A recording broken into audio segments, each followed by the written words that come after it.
Hemos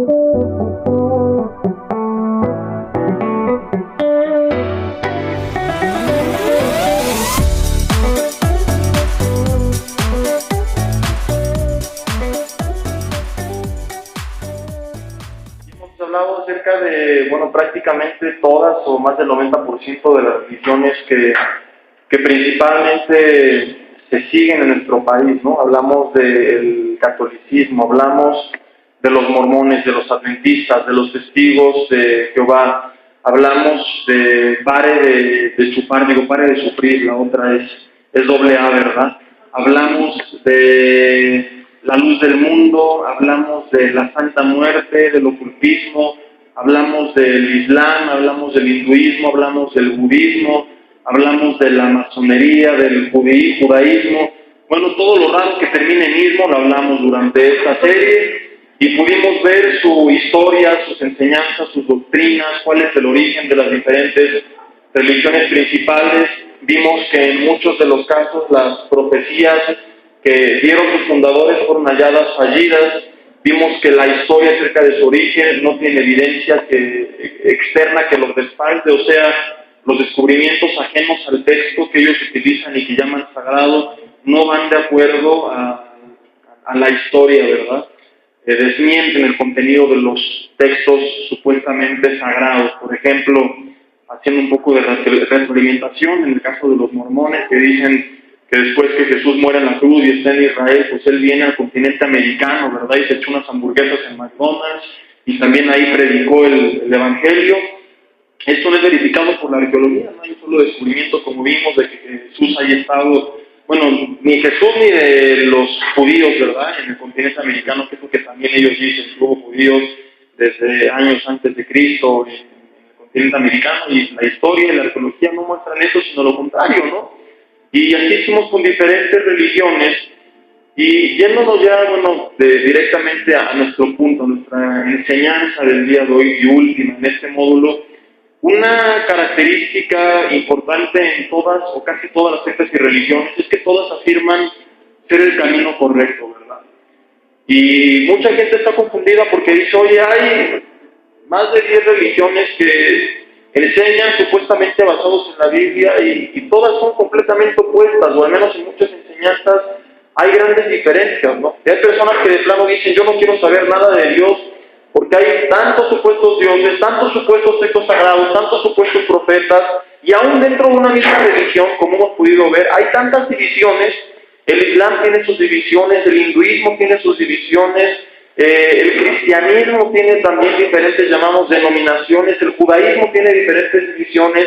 Entonces surge una pregunta en el corazón de las personas, entre tantas religiones, y es el tema que veremos en este último mensaje, ¿cuál es el camino correcto? Este es el título. Entonces, ¿cuál es el camino? Y es la pregunta con la cual iniciamos esta serie, ¿verdad? Sectas y religiones, ¿cuál es el camino correcto? Y es la pregunta que hay en las mentes de muchas personas.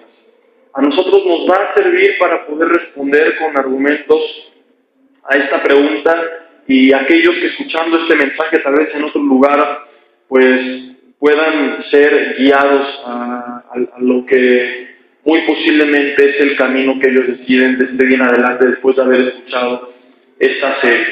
Ahora, para responder esta pregunta, primero necesitamos estudiar cada uno de los textos supuestamente sagrados, ¿verdad? Esto ya lo hicimos durante esta serie. Analizamos el origen del Corán y de los textos del Islam, el Bhagavad Gita y los sutras, el Tripitaka de Buda, y hablamos de la atalaya que utilizan los testigos de Jehová para interpretar la Biblia, y hablamos del libro del Mormón, y bueno, estudiamos en algunos casos de una manera más amplia, según la importancia en cuanto a número en nuestro país.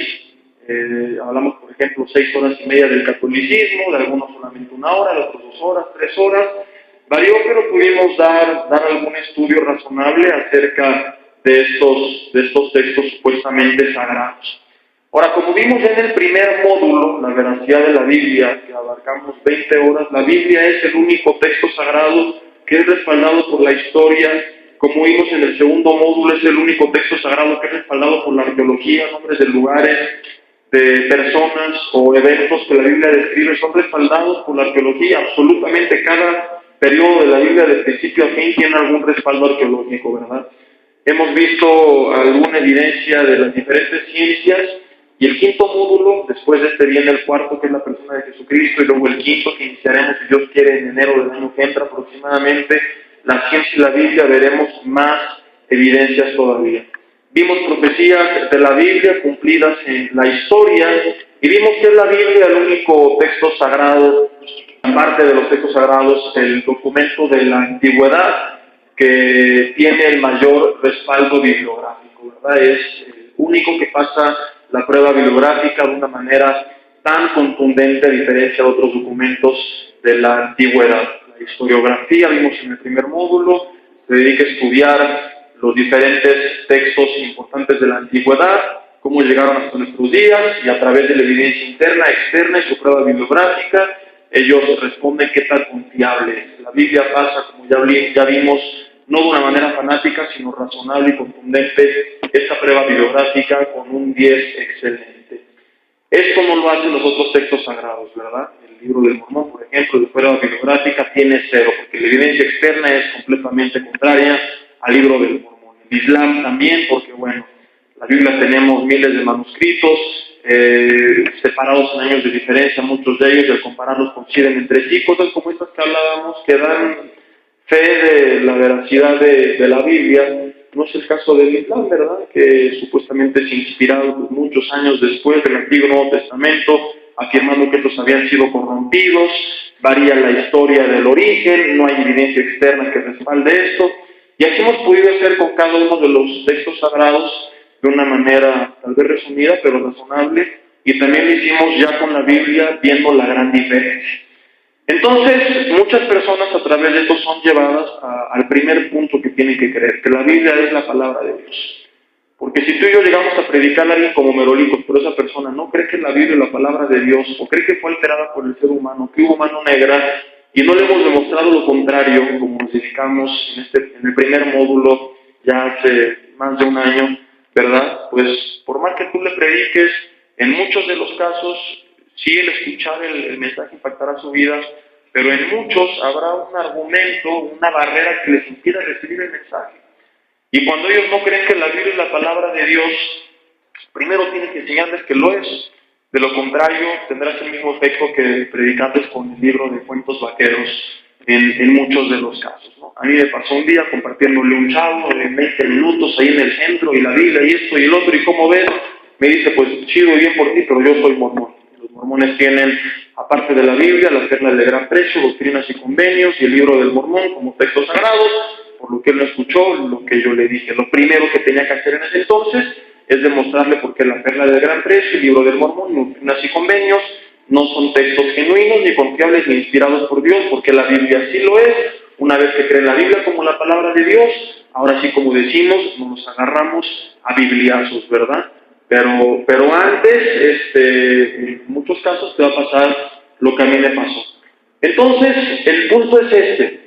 Muchas personas, una vez que son llevadas a creer que la Biblia es la palabra de Dios, o en el caso de que ya lo crean de antemano, que es el caso de la mayoría de las personas en nuestro país, en el continente americano, la gran mayoría cree que la Biblia es la palabra de Dios.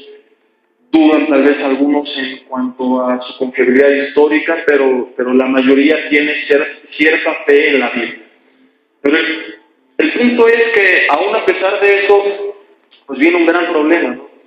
Adventistas, mormones, testigos, católicos, pare de sufrir, nosotros, entre muchos otros, la luz del mundo, utilizamos la Biblia, y cada quien agarra y hace su enseñanza, en muchos casos, como decíamos, completamente opuesta.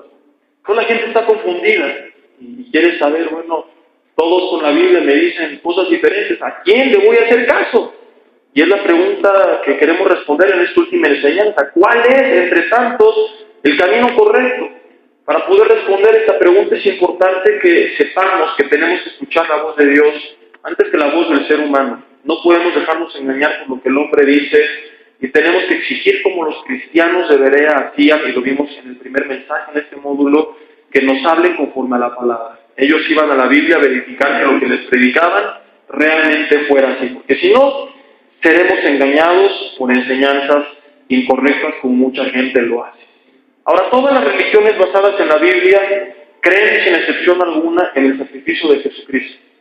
¿Qué es lo que varía? Las enseñanzas acerca de Él. Como ya vimos, nadie niega su sacrificio, sin embargo, algunos cuestionan si es el Hijo de Dios, creado por Dios, o es Dios encarnado, si para ser salvos basta la fe en Cristo, o es la fe en Cristo más las obras, o las puras obras, y Cristo vino aquí de joven a morir en la cruz, o entonces ¿por qué murió en la cruz si las obras no salvan? En fin, hay variación en todo esto. Y algo que al principio te decía y quiero repetir, que es común en todas las religiones, es que todas afirman tener el camino correcto. No, aquí es la verdad, no, nosotros tenemos la verdad. ¿Se dieron cuenta? Testigos de Jehová, sin Atalaya no interpretan la Biblia. Mormones, todos están mal. José Smith recibió una revelación especial. Catolicismo, no, solamente la Iglesia Católica tiene la iluminación de Dios para interpretar correctamente la Biblia. Es la Biblia más la tradición católica, y el que no la interprete basada en la tradición está mal. Y así también pasa en muchas iglesias que se dicen llamar cristianas, ¿no? El pastor dice, no solamente aquí, y de aquí no te puede decir, porque aquí tenemos la verdad. Y se empieza a poner el hombre en el papel que únicamente le corresponde a Dios. Algo muy importante cuando alguien afirma un grupo religioso, una institución, el nombre de una iglesia, afirma tener la verdad o afirma ser ese el camino a la vida eterna. Si X o Y religión nos lleva a la vida eterna, hay que preguntar siempre, esta pregunta es clave en la apologética, a nosotros nos sirve como defensa, y quienes escuchen este mensaje a través de este audio, quiero pedirles que la respondan. Si la salvación es a través de X o Y religión, ¿por qué entonces murió Cristo en una cruz? Que alguien me explique, decía Eugenio Derbez, ¿verdad? La persona del doctor Oppenheimer, si alguien nos llegó a ver, fue el que dice, ay, Jesse Montán, que veía esos programas. Bueno, ese personaje era sano y era chistoso, así que, tomando sus palabras, que alguien me explique, ¿verdad? O sea, ¿por qué si una religión puede salvarme? Dios mandó a Jesucristo a vivir durante 30 y tantos años de una manera santa, justa, piadosa, sin pecado alguno, a morir en una cruz, a ser escupido, insultado, blasfemado, lacerado, golpeado, azotado 39 veces, latigado con un látigo con piedras que rasgaban la espalda de la persona, crucificado, escupido, menospreciado. ¿Por qué? Si una religión podía salvarnos. ¿Por qué Dios no dice, sigan esta religión, este camino, esta institución? Y ya estuvo. ¿Por qué tuvo que venir Cristo? ¿No se nos hace ilógico, incoherente esto? ¿No sería la sangre de Cristo un desperdicio y su estancia en la tierra, tiempo perdido, si una religión pudiera salvarnos? ¿Por qué lo envió Dios a una cruz si bastara conseguir algún camino originado por el ser humano? La respuesta es porque esto es incorrecto. Por más que digan las personas, ¿verdad?, las religiones, ninguna religión puede salvarnos. Venir a Vida Nueva no te hace salvo, estar aquí no te hace salvo. No nos engañemos si creemos que somos salvos por decir, soy cristiano. Es que las demás nos salvan, pero tener el título de cristiano, sí. Bueno, ser cristiano es una religión, hablamos de una relación con Dios. Cristo significa ungido, cristiano es Cristo sanos, pequeños ungidos. Hemos sido tocados, sellados por el Señor, somos seguidores de Jesucristo.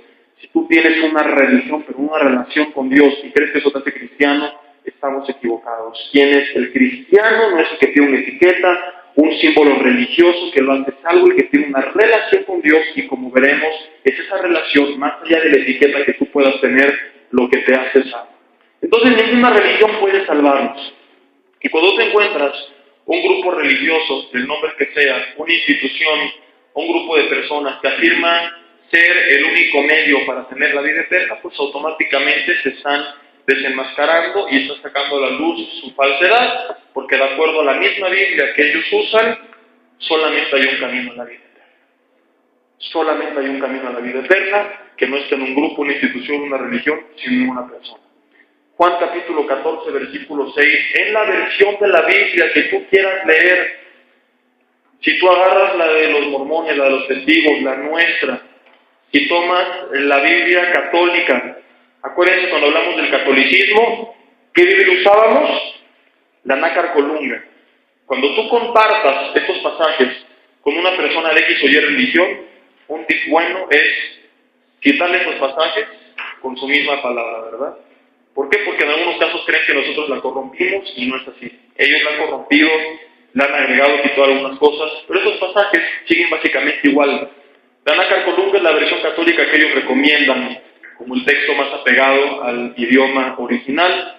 Y es cierto, tiene los deuterocanónicos, pero fuera de esos, los demás pueden enseñarles la misma información que hoy queremos mostrar. Cuando hablamos de los mormones, citábamos la Biblia, citábamos su mismo libro del Mormón, que les hace caer en contradicciones. Cuando hablamos de los testigos de Jehová, usamos para predicar, aunque han modificado a partir de 1950 cantidad inmensa de versículos, siguen teniendo muchos que son claros, y usamos para demostrar esto la traducción del Nuevo Mundo de las Santas Escrituras. Juan 14:6 es Jesús hablando y dice: nadie viene al Padre si no es por mí. ¿Quién? Nadie. No dijo nadie excepto los que van a este grupo. Nadie excepto los de tal religión. Nadie es nadie. No importa qué título tengas tú, dijo Jesús, nadie viene al Padre si no es por mí. Yo soy el camino, yo soy la verdad, yo soy la vida. ¿Quién? Jesús. No dijo este lugar, esta religión, esta institución. Yo soy el camino, yo soy la verdad, yo soy la vida. Coma, remata como ya decía, y nadie viene al Padre si no es por mí. Entonces es Cristo la verdad. Y cuando se predica la verdad de Jesucristo y su palabra, las personas van a ser transformadas. No por el lugar, no por la persona, sino por el mensaje. ¿Por qué invitamos a las personas a venir a Vida Nueva? No porque aquí tengamos una lista con lo que es correcto, sino porque aquí predicamos la palabra y creemos lo que Jesús dijo en Juan 8:31 y 32, que si permanecemos en su palabra, seremos sus discípulos, conoceremos la verdad y la verdad os hará libres. Vida Nueva os hará libres, dijo Jesús. El pastor os hará libres, el monaguillo os hará libres. ¿Quién? La verdad. ¿Cómo conocer la verdad? Permaneciendo en un templo, en una iglesia, en una religión, permaneciendo en su palabra. Lo que transforma vidas es su palabra. No es el pastor, sino el mensaje que él habla, que es de Dios. El otro es nada más el intermediario. Lástima que muchos no lo entiendan y creen que la grande es la mula y no el que lo inspira. Digo la mula porque Dios inspiró en el Antiguo Testamento una mula y la grande no era la mula, era el Dios que inspiró esa mula, ¿verdad? Entonces es la palabra la que transforma las vidas, es la persona de Jesucristo la verdad, y cuando le hablamos a Él, a través de Él es que nosotros podemos ser transformados y renovados. Y por eso Pablo decía a los Gálatas que no creyeran nada si no iba de acuerdo a lo que ellos habían recibido. Este pasaje fue el primero que citamos, o de los primeros, en el primer mensaje, Gálatas 1 del 6 al 9, y dice: mas si aún nosotros, o sea, yo el mismo Pablo, un ángel del cielo se os aparece y les predica un evangelio diferente al que han recibido, el tal sea anatema. Y él repite, como les hemos dicho antes, o lo repito ahora: si aún un ángel del cielo se les aparece y les predica un evangelio diferente al que han recibido, el tal sea anatema. Entonces es por esa razón que tenemos que responder a esta pregunta basados en la palabra. No creamos cuando alguien nos dice, este es el camino, porque eso no es lo que la Biblia dice. La Biblia no dice, es este o lo otro. La Biblia claramente dice, como veremos en este mensaje, en el cual dedicaremos a estudiar las evidencias bíblicas, que es Cristo, el camino, la verdad y la vida eterna. Hay mucha gente que tiene años en el Señor y que aún no sabe con la Biblia mostrar por qué Cristo es el único camino. Cuando alguien dice, es que yo creo, y este pensamiento es muy común allá afuera, yo creo que todos los caminos llevan a Dios, a veces no estamos preparados para dar respuesta. Es que yo creo que si Dios es amor, Él va a salvar a todos, y no estamos preparados para mostrar que esto es mentira.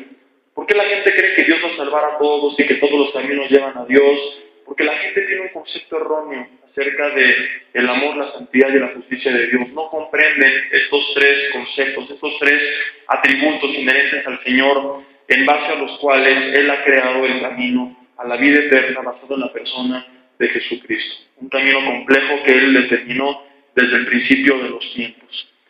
Y yo lo explico con un ejemplo que ya hemos utilizado otras veces. Si tú eres juez, que tu hijo comete un crimen, y tú eres un juez bien amoroso, y lo perdonas, automáticamente te convertirías en un juez corrupto, ¿verdad? Bien amoroso, pero bien corrupto. Si Dios pasara por alto nuestras ofensas solamente porque nos ama, ¿sería un Dios amoroso? Sí, pero sería también automáticamente un Dios corrupto. Dios es un Dios santo y justo, Él no podía hacer esto. Si Dios hiciera lo que muchos creen que es lo correcto, imagínense qué futuro nos esperaría. Te lo explico así. Si en México, cuando alguien no recibe la disciplina que merece, ¿qué es lo que trae a nosotros? Desánimo, enojo, ¿verdad? La corrupción.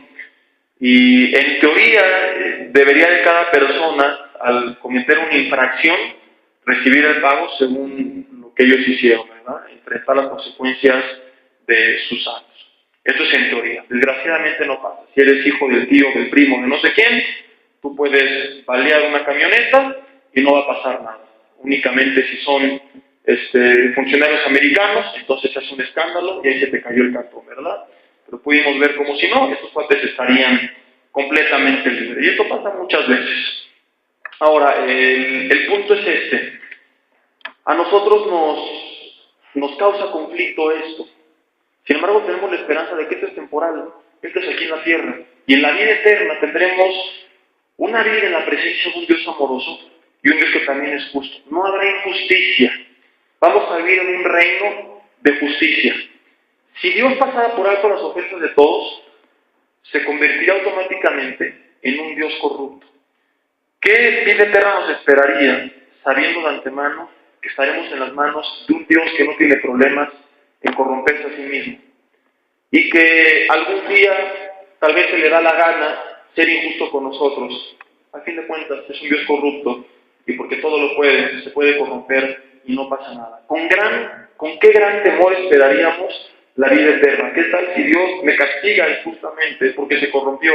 ¿Qué tal si Dios me esclaviza injustamente porque se corrompió?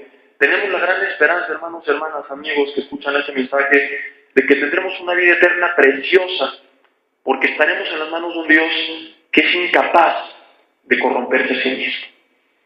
Un Dios justo, un Dios santo. Entonces, Él no podía pasar por alto nuestras ofensas.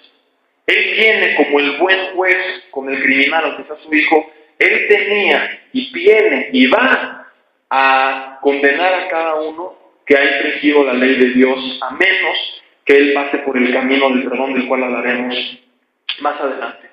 Dios es un Dios santo y no puede habitar con el pecado. Es por eso que por más amoroso no podíamos ir a la presencia de Dios.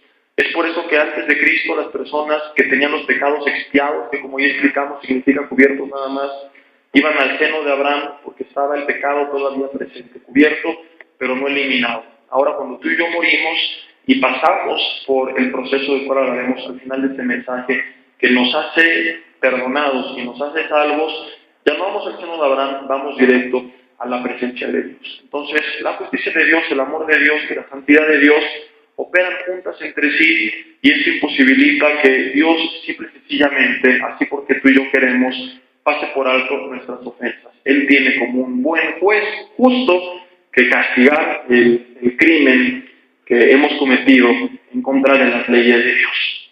Un Dios justo, un Dios santo, no puede pasar por alto los pecados de la humanidad.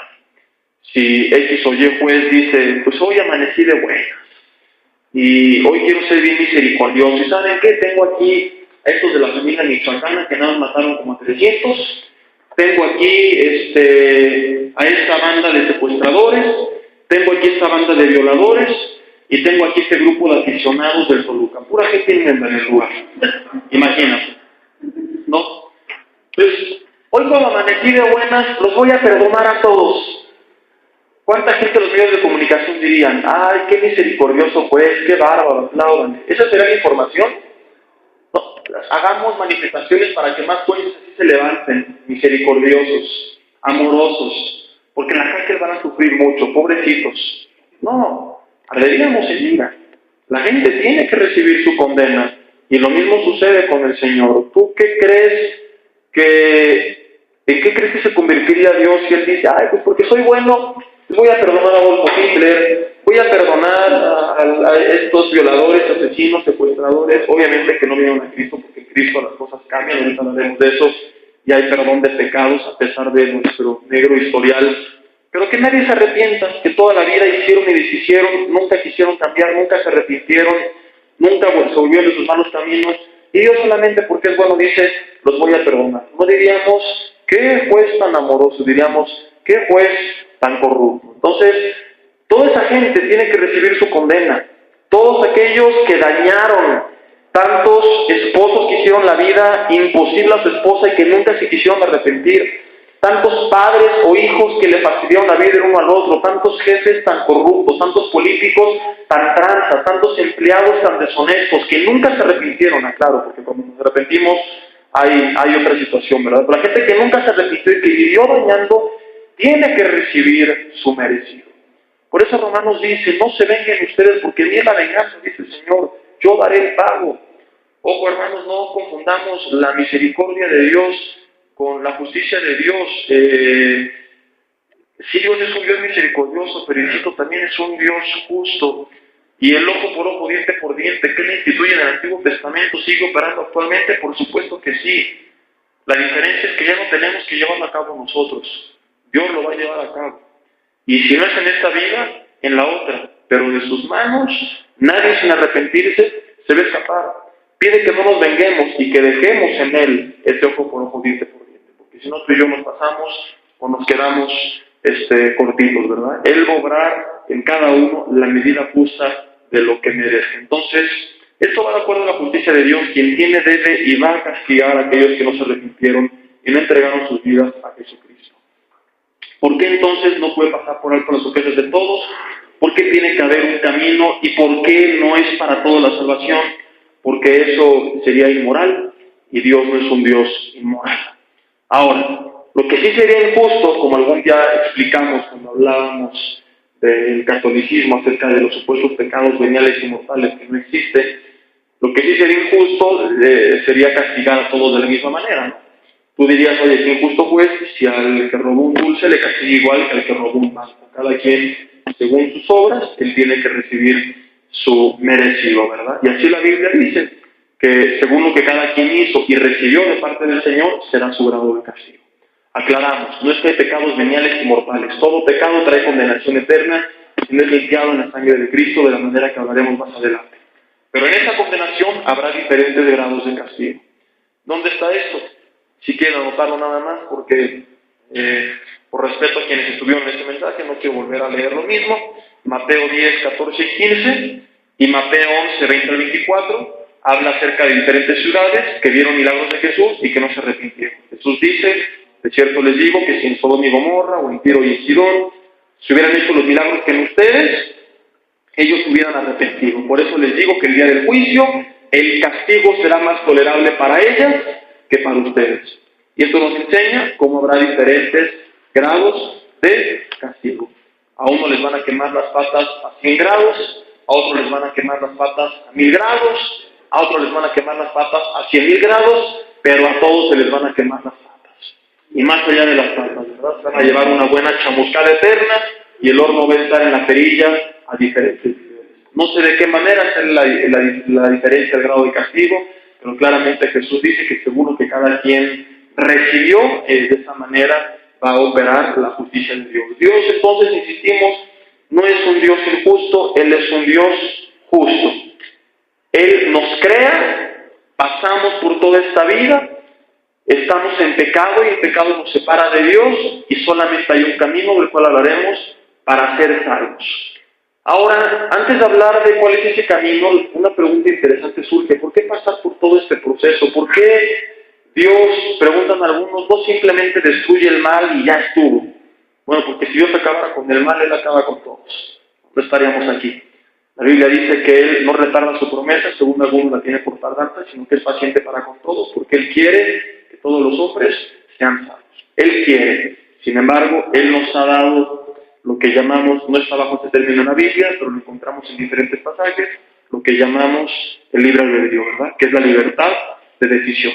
Algunos predican que esta no existe, hay esta diferencia dentro de muchos incluso teólogos cristianos, dicen que Dios es el que nos guía a actuar de cierta manera, Yo en lo personal no estoy de acuerdo con eso por muchas razones que abarcan otro tema y porque claramente desde el principio de los tiempos Dios le dice a su pueblo: pongo delante de ustedes el camino del bien y del mal, la bendición o la maldición, y les dice, no les dice, te impongo el de la vida, escoge pues el camino de la vida para que te vaya bien en tu familia, tenga largura de años, bla, bla, bla, bla, bla, escoge, o sea, hay una libertad de decisión. De Jesús, Juan 1 dice que a los suyos vino y los suyos no le recibieron. No dice Dios hizo que no le recibieran, sino que no le recibieron. Dios dice que la Biblia que no hace excepción de personas. Entonces, lo que argumentan quienes no están a favor de esto es lo siguiente: dicen, no, es que Dios hizo excepción de personas, todos iban a ser condenados, Él decidió salvar a algunos, no hubo injusticia porque de todas formas todos iban a ser salvos. Está siendo cierto, no hubo injusticia, Él salvó a algunos porque quiso, no hubo injusticia, pero sí hubo excepción de personas. Yo voy a un orfanato y de 10 niños decido escoger a 3. Los otros 10 no me pueden reclamar, de todas formas iban a estar ahí. Yo no soy injusto, estoy siendo misericordioso al rescatar a 3. Entonces, no estoy siendo injusto, pero sí estoy haciendo excepción de personas. ¿Por qué? Porque estoy decidiendo rescatar a unos y a otros no. Es por esto, dentro de muchos temas que muchos predicamos, que Dios nos da esta libertad de decisión. Cuando se abusa de esta libertad y se violan los principios de la palabra de Dios, es que se introduce el mal a la humanidad. Dios no es el creador del mal, ni tampoco el diablo, porque si el diablo originó al mal, ¿quién sentó al diablo cuando no había diablo? Bueno, ¿dónde se origina el mal? Cuando abusamos de la libertad que Dios nos ha dado y nos apartamos de sus caminos. Es como la oscuridad no existe. Existe la luz y se puede estudiar y analizar a través de un prisma. La oscuridad no. ¿Qué es la oscuridad? La ausencia de luz. ¿Qué es el mal? No es algo que existe, una sustancia que Dios creó, que estaba en el fruto prohibido, y cuando Adán y Eva la probaron, dijeron, soy malo, muy malo. No, soy bueno, no, eso está en el Señor de los Anillos nada más, ¿verdad? No es una sustancia, es simplemente la desobediencia de la palabra de Dios. Nos apartamos de Él y estamos en tinieblas y hacemos mal. Entonces, ¿a qué voy con esto? ¿Qué se hubiera requerido para que Dios creara un mundo sin mal y por qué Dios no lo hizo? Si Dios hubiera creado un mundo sin mal, Él hubiese tenido que haber hecho un mundo de robots, sin la libertad de decisión, ¿sí me explico? Donde estuviéramos todos programados como computadoras para hacer el bien siempre. Entonces no habría seres humanos, habría robots. No habría libertad, habría imposición. Dios sería un dictador, sería alguien que impuso algo. El verdadero amor no existiría. La gente no amaría a Dios porque Él nos amó primero y en agradecimiento le amamos, sino porque Él nos obliga a amarlo. Y todo esto sería mucho peor y sería aún más inmoral, ¿verdad? ¿Te gustaría ser a ti como el conejito que sale en la televisión con las pilas Energizer, que le aprietan el botón y nada más toca su tambor y no se droga, no fuma, no se porta mal, nada más toca el tambor y canta alabanzas? Dices, bueno, sería lo ideal, sí, sin embargo sería algo inmoral, porque estaríamos hablando de un mundo de robots, ¿verdad? Nadie quisiera ser un robot. Qué precioso es poder amar a Dios, amar al prójimo, amar a nuestra pareja, deleitarnos en la palabra de Dios, como David decía, de una manera genuina, sin que alguien nos lo imponga.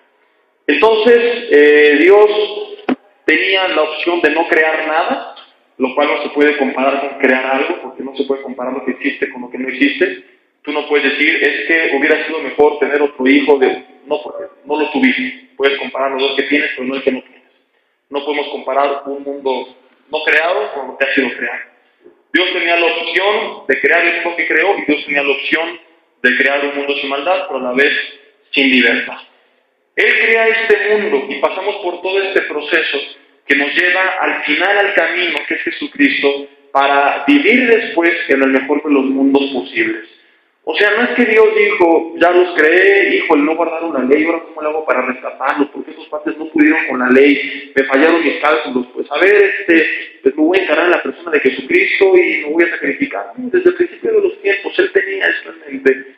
como hace 8 días hablábamos, Él da la ley para mostrarnos la necesidad que tenemos de un Salvador. La ley nos muestra los pecadores que nosotros somos, dado que no la podemos cumplir, y reconocemos la urgencia que necesitamos de alguien que nos rescate pagando nuestro lugar. Entonces, Dios tenía todo planeado desde el principio de los tiempos. ¿Por qué crea este mundo? ¿Y por qué es este el camino? Quiero explicarlo haciendo antes una pregunta. ¿Es este el mejor de los mundos que Dios pudo haber hecho? ¿Es este el mejor de los mundos que Dios pudo haber hecho? ¿Cuántos creen que no? Levanten la mano. ¿Cuántos creen que sí? Pues no. No es el mejor mundo. El mejor mundo va a ser el mundo que tengamos en la vida eterna con Dios. No puedes comparar esto con eso. Pero sí es, y le explicaba, si no me equivoco, era Agustín de Hipona, o uno de esos muy conocidos teólogos de la antigüedad, eruditos, decía, no es el mejor mundo, pero es el mejor camino al mejor mundo posible. ¿Por qué? Porque el mejor mundo posible es un mundo con libertad y sin maldad. ¿Cómo llegamos a ese punto? A través de este proceso, de este mundo. ¿Por qué? Porque la libertad se va a conservar cuando un grupo de personas, incluyéndonos a nosotros, espero que así sea con todos en este salón, hayamos decidido libremente seguir al Señor. La libertad sigue existiendo. El mal va a ser derrotado cuando aquellos que rechacen al Señor sean separados del resto. Quienes decidieron seguirlo o no seguirlo, han tomado su decisión y tendrá carácter de permanente, ¿verdad? Los que elijan seguir a Dios, seremos confirmados en nuestra decisión y el pecado va a terminar.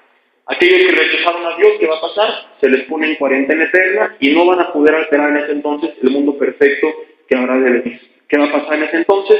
Se logró el objetivo del mundo perfecto con criaturas libres que han seguido a Dios sin que se les imponga, que hacen el bien, que utilizan la libertad que Dios les dio para amarle, para seguirle, pero la manera de llegar ahí exige que los que abusan de esa libertad sean expulsados. Y es otra razón por la que Dios no puede perdonar a todos, porque si les perdona y les introduce en esa vida eterna, se corre el riesgo de que nuevamente, con ese corazón contaminado, se vuelvan a apartar.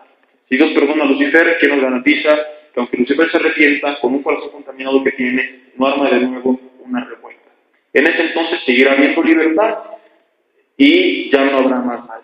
No porque Dios dijo son robots, sino porque aquellos que eligieron no seguir a Dios son apartados. ¿Sí me explico? Es bueno, yo hablé de este tema en el ITI, en una hora de clase, en el curso de apologética más adelante, en otro módulo, hablaremos acerca de todo esto, tal vez de una manera más amplia, ¿verdad? Pero es necesario este breve paréntesis o este párrafo para hablar esta enseñanza. ¿Cuál es el camino correcto? ¿Por qué pasar por todo este proceso? ¿Cuál es entonces el camino a esa vida eterna en Jesucristo? ¿Cuál es ese camino que nos rescata, que nos salva? Dice 1 de Timoteo 2:5 que hay un solo mediador entre Dios y los hombres y que ese mediador es Jesucristo hombre. O sea, la única forma de ser reconciliados con Dios, porque estamos separados de Dios por nuestros pecados, y la única forma en que podamos volverle a hablar, escuchar, a convivir con Él, es a través de Jesucristo. Romanos 6:23 dice que por cuanto todos pecamos, estamos separados de la gloria de Dios. Dice, porque la paga del pecado es muerte. Romanos 6:23. Mas la dádiva de Dios es vida eterna en X o Y religión. No, dice vida eterna en Cristo Jesús. Ahora, ¿cómo es que Cristo pagó por nuestros pecados? ¿Y cómo es que a través de este sacrificio podemos ser salvos? ¿No sería volver a lo mismo? ¿No se corrompe Dios por no castigar nuestra rebelión? No, porque en este caso sí se está obrando la justicia divina. Sí se está castigando el pecado, a diferencia del otro supuesto caso anterior. La diferencia es que no se está castigando sobre nosotros, sino por un sustituto que es Cristo. En la ley civil que tenemos en México, tú no puedes llegar y decir, pues yo voy a morir en lugar de mi hijo, de mi papá, de mi mamá. No. Pero en la ley de Dios sí puede haber un sustituto que pague nuestro lugar cuando nos hemos arrepentido. Entonces, el sustituto ocupa nuestro lugar y nosotros el lugar del sustituto. La Biblia dice que al que no conoció pecado por nosotros se hizo pecado para que nosotros fuésemos hechos justicia de Dios en él. Cristo paga en nuestro lugar. La ira que nosotros merecíamos de parte de Dios es descargada sobre él en la cruz. Y la vida que únicamente él merecía. es otorgada a nosotros. Y a través de Cristo somos hechos herederos y coherederos de Dios. ¿Cómo? A través del sacrificio de Jesucristo. Al que no conoció pecado, por nosotros se hizo pecado, para que nosotros fuésemos hechos justicia de Dios en Él. Dios ya no ve nuestros pecados y rebeliones, Dios nos ve justos, nos ve santos, puros, sin manchas, no por nuestras buenas obras, ¿no? Como hace 8 días te decía, la Biblia dice que nuestras buenas obras son como camisas del Cruz Azul, o sea, como trapos de inmundicia, dice claramente el Antiguo Testamento. Somos ahora vistos de una manera diferente por Dios por causa de Jesucristo. Él muere en nuestro lugar y al tomar nuestro lugar, nosotros tomamos su lugar. Él muere como criminal para que tú y yo vivamos como hijos. Esto se conoce en teología como la doctrina famosa, que puede abarcar también otro tiempo de estudio, de la justificación. ¿Qué es la justificación? Cuando tú faltabas a la escuela, ¿qué te ponían en la lista? Un tache. 3 taches, suspensión, 3 suspensiones, expulsados, ¿no? En algunos casos, 20 taches, suspensión, 40 suspensiones, expulsados. Pues nunca te expulsaban, ¿no? Bien barco en la escuela y todo mundo. Ahora, para que te quitaran el tache, ¿qué necesitabas presentar? Un justificante del doctor que decía, por medio de la presente constato, que fulanito de tal estaba enfermo, le dolía el dedo gordo del pie y no podía caminar, o X o Y razón, ¿no? Tus papás diciendo que fuiste con ellos a algún viaje de trabajo, que era obligatorio, etcétera, etcétera, etcétera. Este justificante hacía que los taches se te quitáramos y me quitaran. Nosotros no podíamos justificarnos delante de Dios por nuestros propios méritos. No había forma de quitar los taches. No hay forma, y aquí se hila todo, tampoco hay religión que pueda justificarnos. Una y otra vez, y daré algún resumen de algunos versículos claves, la Biblia dice que nuestro justificante, la forma en que somos declarados justos delante de Dios, es a través de Jesucristo. Romanos 3:20 es uno de los pasajes clave, Romanos 3, en específico estos versículos que leeremos, acerca de la justificación. Es importante que podamos tenerlos a la mano. Romanos 3, Romanos 6, siempre acuérdate, busca entre líneas cuáles son los pasajes, porque claramente si alguien cree en la palabra de Dios, cree en la Biblia como la palabra de Dios, podrá leer estos pasajes, darte cuenta que no hay religión que salve, que el justificante es Jesucristo. Romanos 3:20 dice, ya que por las obras de la ley, ningún ser humano será justificado delante de él, porque por medio de la ley es el conocimiento del pecado, la ley nos muestra los pecadores que somos. Pero ahora, aparte de la ley, se ha manifestado la justicia de Dios, testificada por la ley y por los profetas. La justicia de Dios por medio de los santos de los últimos días, por medio de los adventistas de los últimos días, por medio de Vida Nueva para el Mundo, del doctor Alducci. ¿Eso dice la Biblia? La justicia de Dios por medio de la fe en Jesucristo. Para todos los que van a la iglesia, los que tienen X o Y religión, no, dice para todos los que creen en Él, porque no hay diferencia. Por cuanto todos pecaron y están destituidos de la gloria de Dios, siendo justificados gratuitamente por su gracia, mediante la redención que es en Cristo Jesús, a quien Dios puso como propiciación por medio de la fe en su sangre, para manifestar su justicia a causa de pasar por alto en su paciencia los pecados pasados, con la mira de manifestar en este tiempo su justicia, a fin de que Él sea justo y el que justifica al que es de la fe de Jesús. Este pasaje es clave para compartir la palabra porque da 4 puntos importantes acerca de cómo podemos ser declarados justos delante de Dios, de la doctrina de la justificación, que pudiéramos resumir en estos 4 puntos. 1, dice el versículo 23, por cuanto todos pecaron. No hay de que yo soy bueno, yo no pequé. Todos pecaron. Dile a alguien al lado tuyo, a todos se nos cayó el canto. Todos fuimos condenados. 2, dice, fuimos justificados. ¿Qué significa? Y explicamos, ser declarados justos delante de Dios. Dios nos quitó nuestros taches. Él no ve esos errores, esas fallas, esos defectos, ese pecado. 3, esta justificación, esta declaración de justicia en nuestras vidas no es por nuestros méritos, dice gratuitamente por su gracia. Y 4, dice el versículo 24, siendo justificados gratuitamente por su gracia, mediante la que redención que es en Cristo Jesús. Ahora, esta palabra es muy interesante. Si yo me parara un domingo, tal vez algún día lo haga, y les pregunto, ¿cuántos están gozosos porque Cristo nos ha redimido? La iglesia diría, amén. Y si yo les pregunto a continuación, ¿y qué significa redención? Muchos en su ignorancia dirán también, amén, ¿verdad? No hay otra, pues también digo amén. A veces no sabemos, ¿no? Leemos que si la glorificación y la justificación y la redención, todos los lados que terminen en Sion y que es el monte de Sion, no tiene nada que ver, pero bueno, lo confunden algunos, ¿verdad? ¿Qué es la santificación? Pues sí, santo, el monte de Sion, no hacemos un revoltijo. Redención es una palabra bien interesante que se usaba en tiempos de Cristo. Significa rescatar a un cautivo o preso o esclavo mediante el pago de un precio.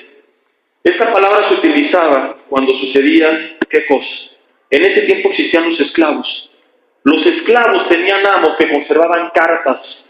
Esa carta era lo que legalmente obligaba al esclavo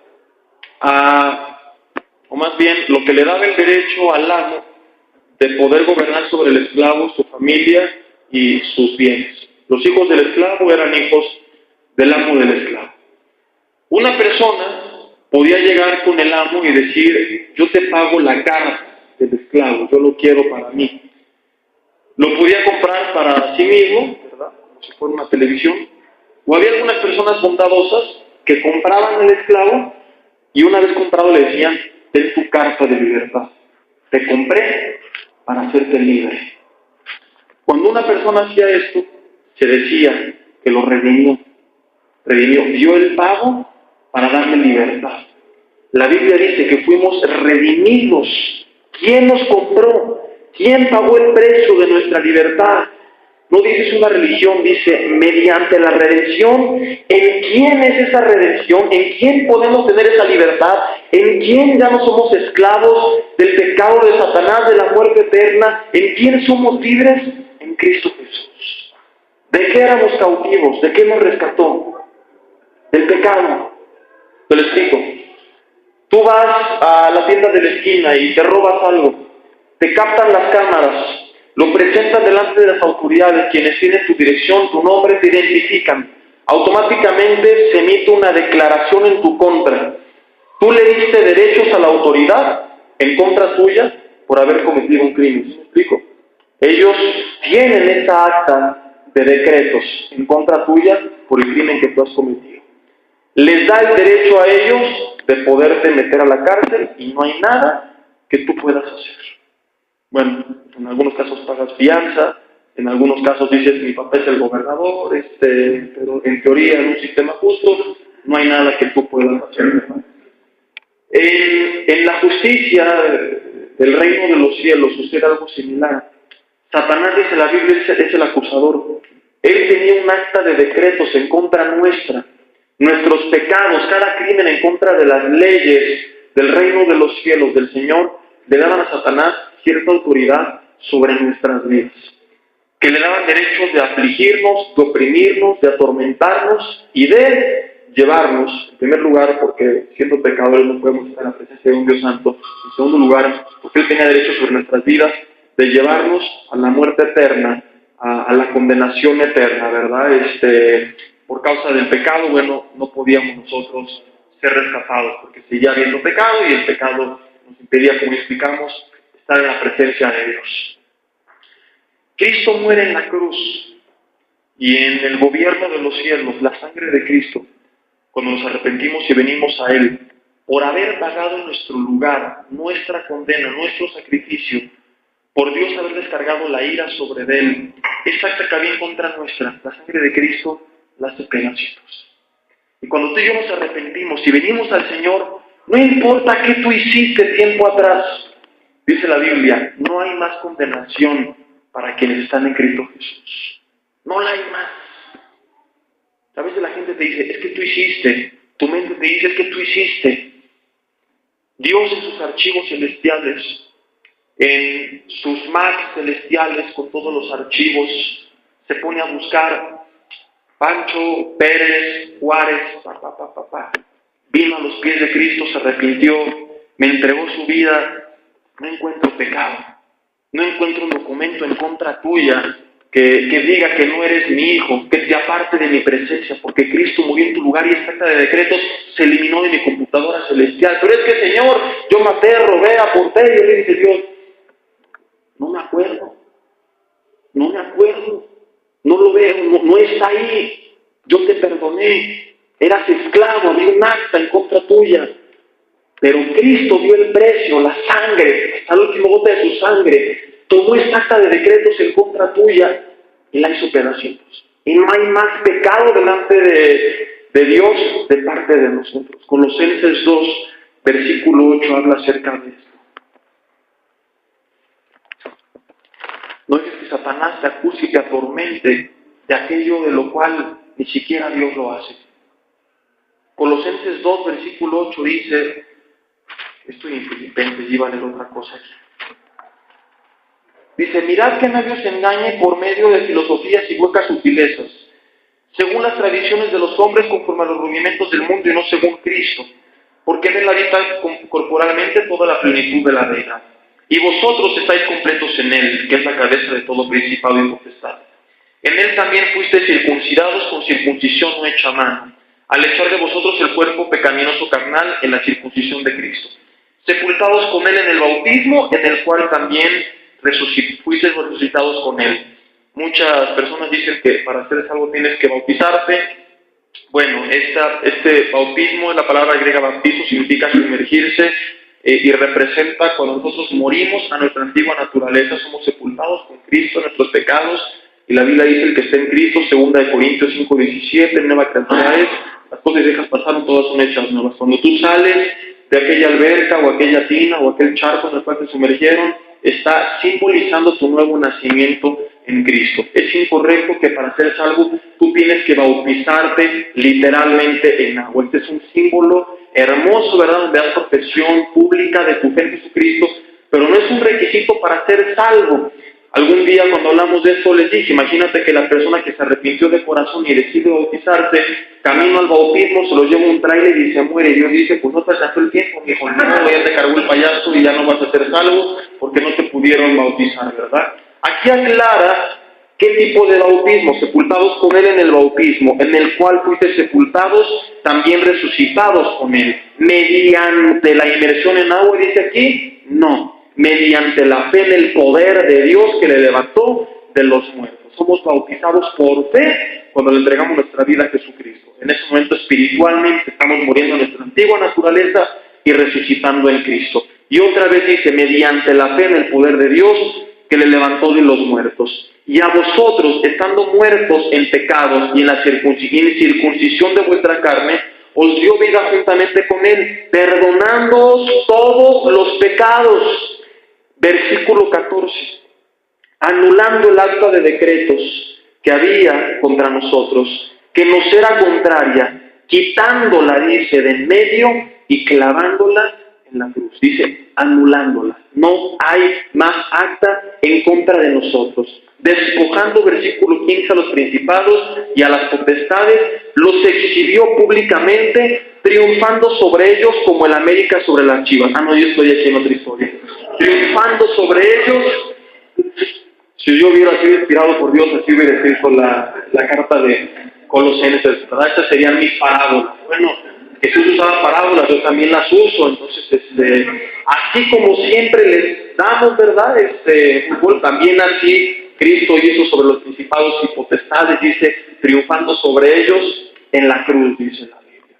Ya no hay más acta de decretos en contra nuestra.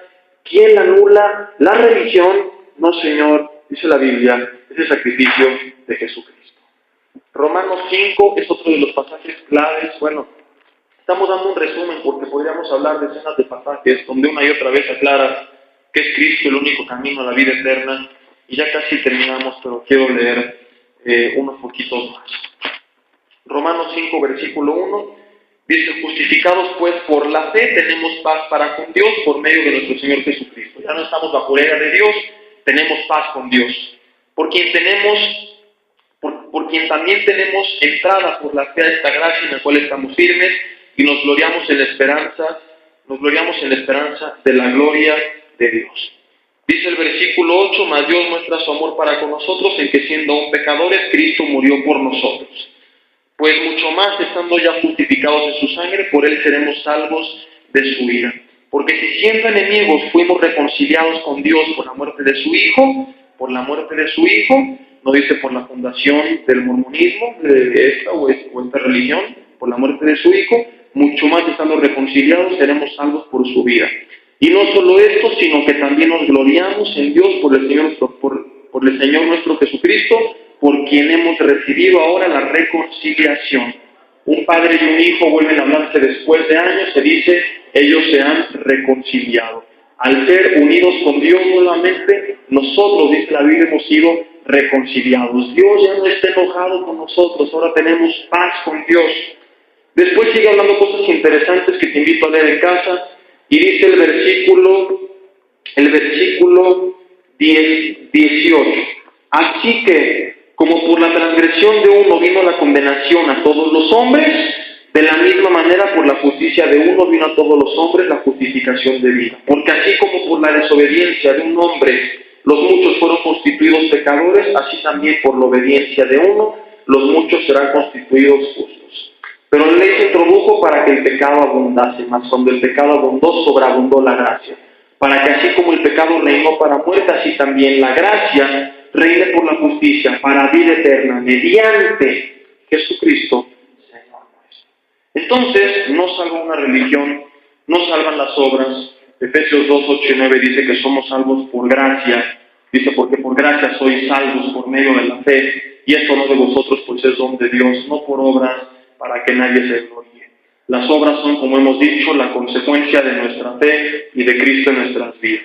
Es la muestra de que Él esté en nosotros, no el camino para que esté. Yo no estoy portándome bien para llegar a ser hijo de Dios y ser salvo. Al ser hijo de Dios y ser salvo, mi actitud cambia. Cristo en mi corazón, su Espíritu Santo en mí, producen una forma de pensar y de actuar diferente. Entonces, una persona que dice, no, pues yo tengo a Cristo y soy salvo por eso, pero su vida es un desastre, tal vez no lo tenga, porque si tuviera el Espíritu Santo le redarguiría de pecado y su vida sería otra. Decimos tal vez, porque a lo mejor está como el hijo pródigo pasando un bache y se va a levantar. Solo Dios puede juzgar eso.